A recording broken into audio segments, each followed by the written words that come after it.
नमस्कार, जय हिंद, जय भारत, सुभाष बाबू की जय। मेरा नाम आप सभी जानते हैं, विपिन विश्वकर्मा, और मैंने अपने इस YouTube चैनल पर एक नई प्लेलिस्ट ऐड की है जिसका नाम है सुभाष चंद्र बोस। आपने अगर मेरी लास्ट वीडियो नहीं देखी तो आप उसको अवश्य देखें। वो एक इंट्रोडक्शन वीडियो है और आज से हम नेताजी के बारे में डिटेल में बात करेंगे। तो आज का जो विषय है वो है नेताजी सुभाष चंद्र बोस की प्रारंभिक जीवन और उनकी शिक्षा के बारे में। मैं आपका दोबारा से स्वागत करता हूं मेरे इस YouTube चैनल पर। चलो शुरू करते हैं। अंग्रेज भारत में व्यापार करने के लिए आए थे, लेकिन भारतीयों की राजनीतिक कमजोरियों का लाभ उठाकर उन्होंने भारत पर शासन करने की ठान ली और सन 1857 में भारत के प्रथम स्वतंत्रता संग्राम में जो हानि अंग्रेजों को हुई, उस हानि के कारण उन्होंने प्रशासनिक जो बागडोर जो उनके हाथ में थी उसको और मजबूती से अपने हाथों में ले लिया और धीरे धीरे अपना वर्चस्व और बढ़ाने लगे।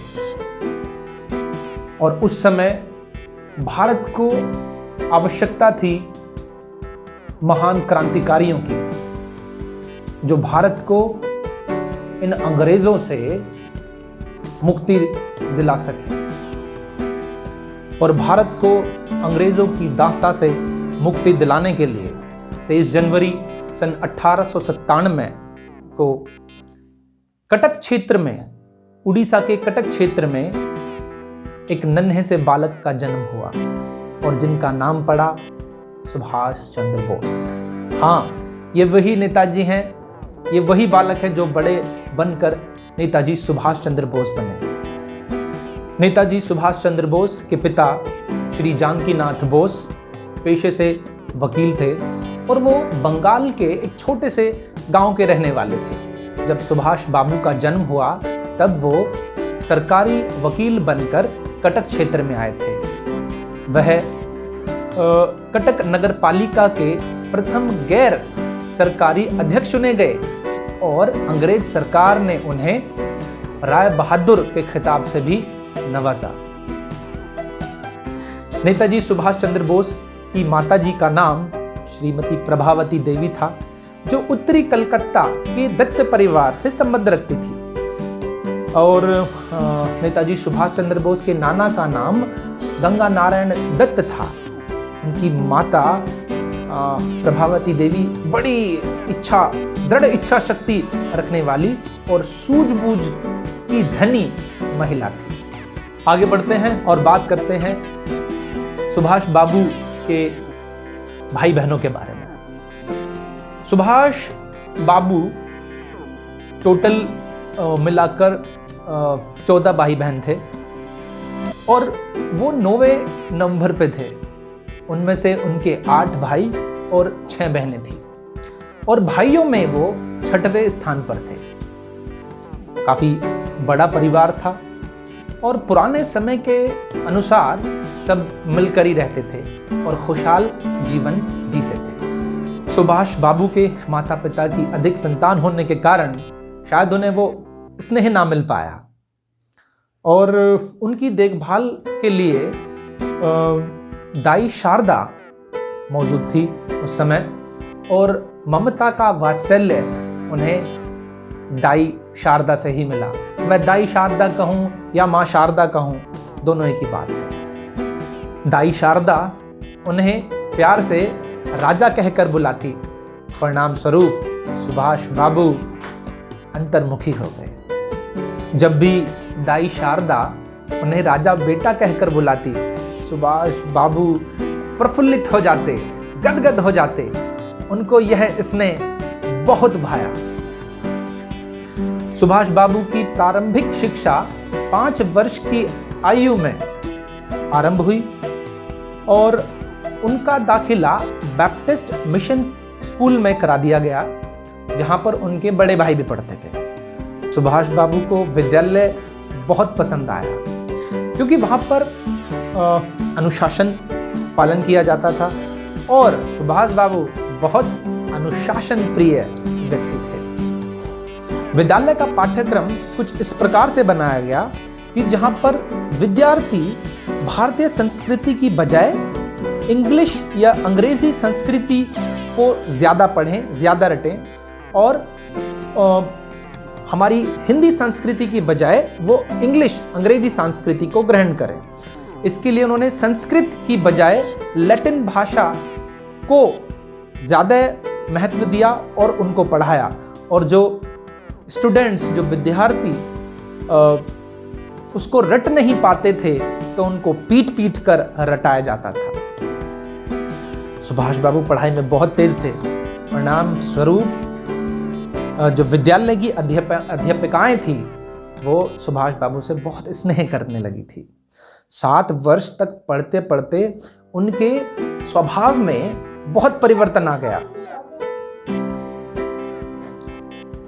स्वच्छ कपड़े पहनने का शौक, चुस्त और फुर्तीला शरीर और बातचीत में शालीनता, ये उन्हें और प्रखर और निखारती थी। आ गया है सन 1909, जब सुभाष बाबू हुए 12 वर्ष के और उनका दाखिला करा दिया गया रेवेन्शा कॉलेजिएट विद्यालय में। यहाँ पर भारतीय परंपराओं का, भारतीय पाठ्यक्रम द्वारा बच्चों को पढ़ाया जाता था, भारतीय संस्कृति का महत्व बताया जाता था और इसका सुभाष बाबू पर मानसिक और मनोवैज्ञानिक प्रभाव पड़ना आरंभ हुआ।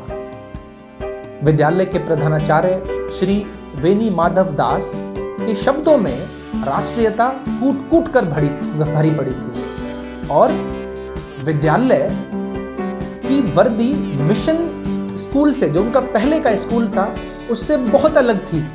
यहाँ पर विद्यालय धोती और कुर्ता पहन कर आते थे, जिससे देश के बच्चों को अपनी मिट्टी की खुशबू का एहसास होता था और यहाँ पर बच्चों को बंगला भाषा के साथ साथ भारतीय संस्कृति का भी पाठ पढ़ाया जाता था।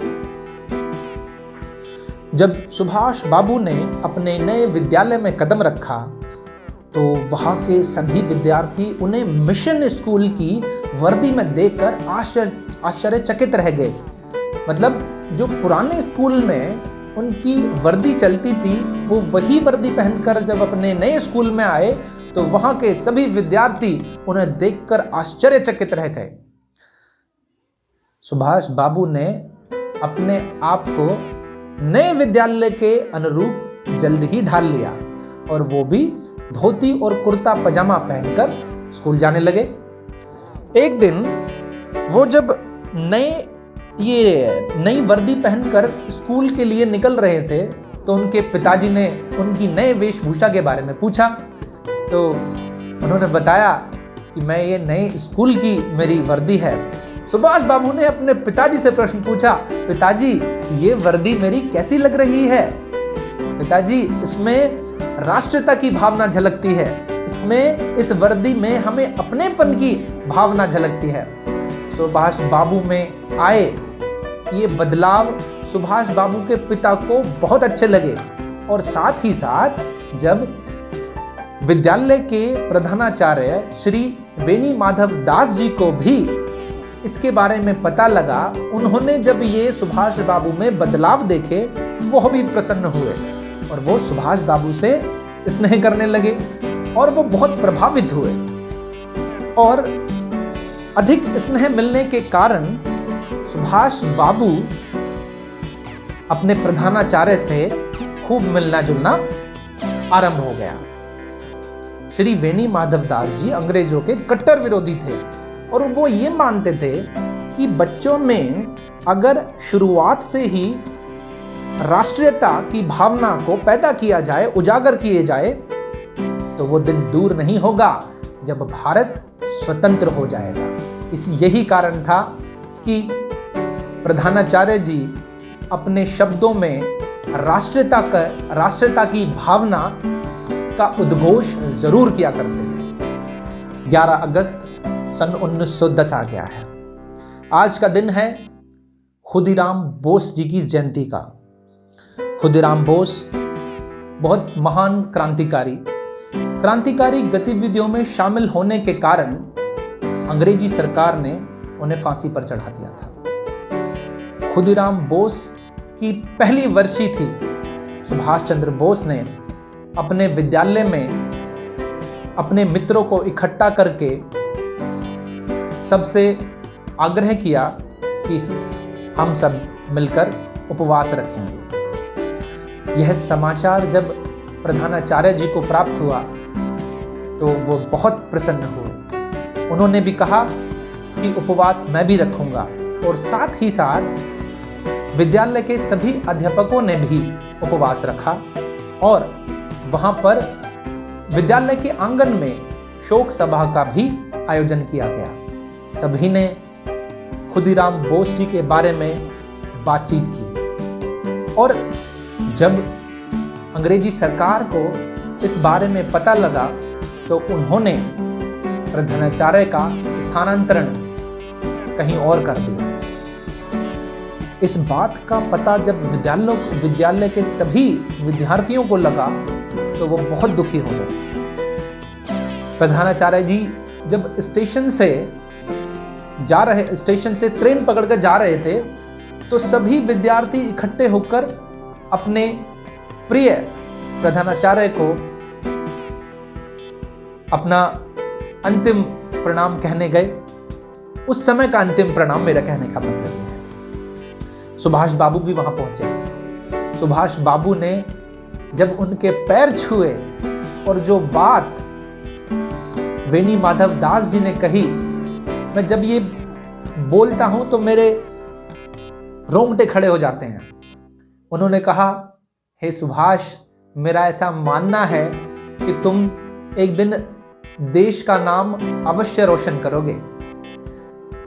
और उनकी ये बात जो उन्होंने कही थी वो सत्य भी हुई, क्योंकि हम सबको पता है नेताजी सुभाष चंद्र बोस जी ने क्या किया था। नेताजी सुभाष चंद्र बोस ने जब ये शब्द सुने तो उन्होंने नतमस्तक होकर उन्हें प्रणाम किया और अपने प्रिय प्रधानाचार्य को अलविदा कहा। यहां से हमें एक बात पता लगती है कि नेताजी सुभाष चंद्र बोस एक ऐसे लीडर थे जो उनमें ऐसी लीडरशिप की क्वालिटी थी, चाहे वो कुछ धार्मिक कार्य हो या विद्यालय का कार्य हो, वो जब भी कुछ कार्य अपने दोस्तों के बीच रखते तो सब इकट्ठा होकर उसे निस्वार्थ भाव से पूरा करते। ऐसे थे नेताजी सुभाष चंद्र बोस। ये थी उनकी प्रारंभिक शिक्षा और उनके जीवन के बारे में। अगली वीडियो में हम बात करेंगे आगे की पढ़ाई के बारे में और उनके आगे के जीवन के बारे में।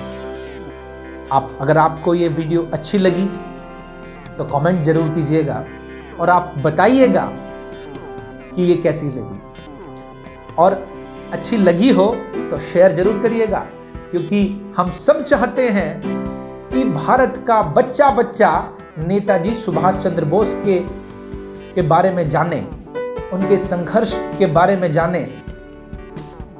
नई वीडियो में जल्दी मिलेंगे। धन्यवाद।